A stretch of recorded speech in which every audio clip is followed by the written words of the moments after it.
You want to know why you need to buy Resident Evil Village on the PlayStation 5? Want to know why it plays better on Sony's newer machine? Or perhaps why it might be one of the best Resident Evil games ever?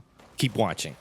Now, I can't say that Resident Evil Village is one of the best looking games I've ever played, but it's definitely one of the most atmospheric.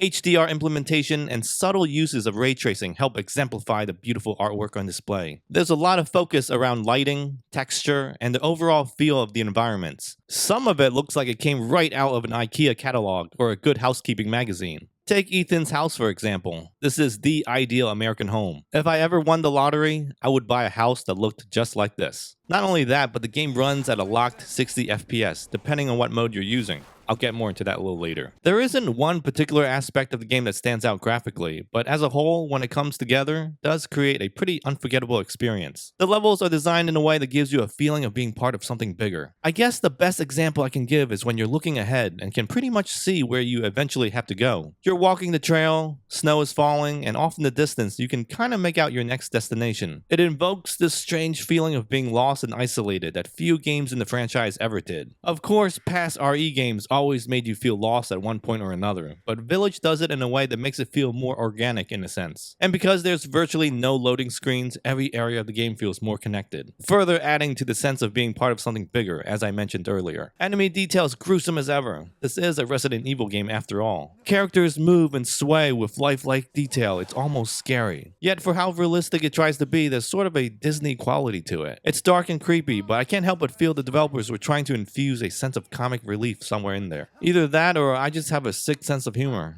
So why is Resident Evil Village best played on the PS5? First off, I just like to say that regardless of what system you buy Village on, you'll notice graphical assets are virtually identical across the board. The difference comes in visual clarity. Everything on the PlayStation 5 is just sharper compared to the PS4 Pro, where you'll notice objects and backgrounds looking a little muddier. It still looks good, but lacks the refinement you get on Sony's newer machine. Another difference is ray tracing, which is only available on the PlayStation 5, a next-gen feature that's hard to pick out unless you know what you're looking for.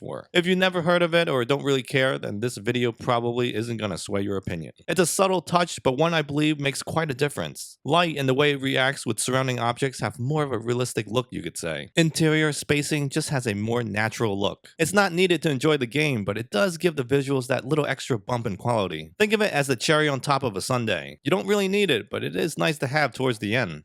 I'm sorry, that was an awful example. I've also noticed the PlayStation 5 having less texture pop in as well. It might not seem like a big deal on the PS4 Pro, but when it happens, it really does take you out of the experience at times. Now, in terms of performance, which I'm sure is why everyone is watching this video, PlayStation 5 comes in 2160p through checkerboard rendering. With ray tracing enabled, you can expect the game to target 60 FPS. It usually averages somewhere from 45 to 60 FPS, but for the most part, actually manages to stay towards the higher end. The more heavy scenes will drop to 45 FPS, but rarely does it go below that. If you don't care for ray tracing, then turning off the feature will lock the game to 60 FPS. Just a side note, enabling HDR does not affect the frame rate. PlayStation 4 Pro offers two graphical modes to choose from. The first is resolution, which pushes out the same pixel count as a PS5 at 2160p, although with a slightly blurrier image. Frame rate unfortunately averages from 35 to 40 FPS, a huge drop from the PS5 as you can see. And if you can't tell by looking, then you'll definitely notice when playing the game. It just feels downright sluggish. Or maybe I'm just spoiled from playing games at a higher frame rate recently. The second option on PS4 Pro is performance. It targets 60 FPS, which surprisingly stays there most of the time. Frame rate usually hovers around the 55 to 60 FPS range, which is quite impressive when you think about it. This is a next-gen game after all. Unfortunately, it does come at a cost. Screen resolution is reduced to 1080p, which depending on your display isn't necessarily a bad thing. 1080p owners will absolutely adore the visuals, while 4K owners will feel like they're being cheated. To be honest, I ran the game at 1080p on my 50-inch 4K display, and it looked pretty good. Of course, nothing touches my eyes but 2160p, so this was definitely not an option for me. Loading time should also be mentioned. It's almost non-existent on the PlayStation 5, so forget about checking your phone. Although it isn't perfect, I preferred running the game with ray tracing enabled on my PlayStation 5. There are dropped frames, but it wasn't enough for me to turn off this feature. The game just looks too good with it on. And if I didn't know any better, I would have thought it was locked at 60 FPS as well.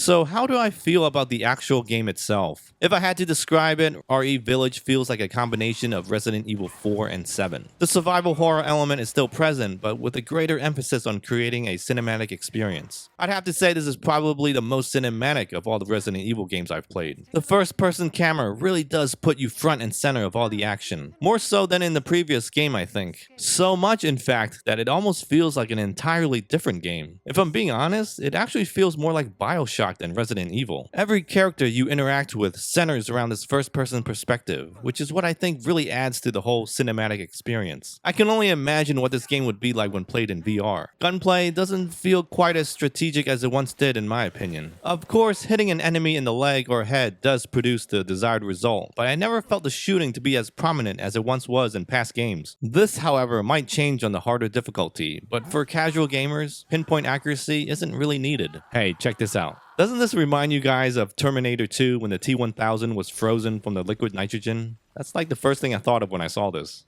Anyway, where was I? Environmental puzzles have been kept to a minimum. They're pretty easy to solve for the most part, but there were occasions where I was just like, WTF. Luckily, in this day and age, we can just go on YouTube and find out where we need to go. The game also feels less grounded in reality. Not that Resident Evil was ever meant to be grounded in reality, but there seems to be more of a supernatural element this time around. Imagine a fairy tale story that's gone horribly wrong. It's actually quite refreshing. Also, how many times can this guy get his hand chopped off? The more I got into the game, the more I realized how much of a deviation RE Village is from the main series. You have your usual assortment of weapons to upgrade, items to collect, doors to open, and enemies to run from, but the overall feel and tone has somewhat changed. There's less of a focus on the mundane gameplay of past titles and more on storytelling this time around. It's so unlike Resident Evil, but in a good way. Whereas RE6 deviated from the series with its over-the-top action set pieces, this more supernatural cinematic take on the RE franchise seems to make more sense. The game might feel very scripted early on, but does open up to more exploration as you go. The entire thing feels more like a thrill ride than anything else, really.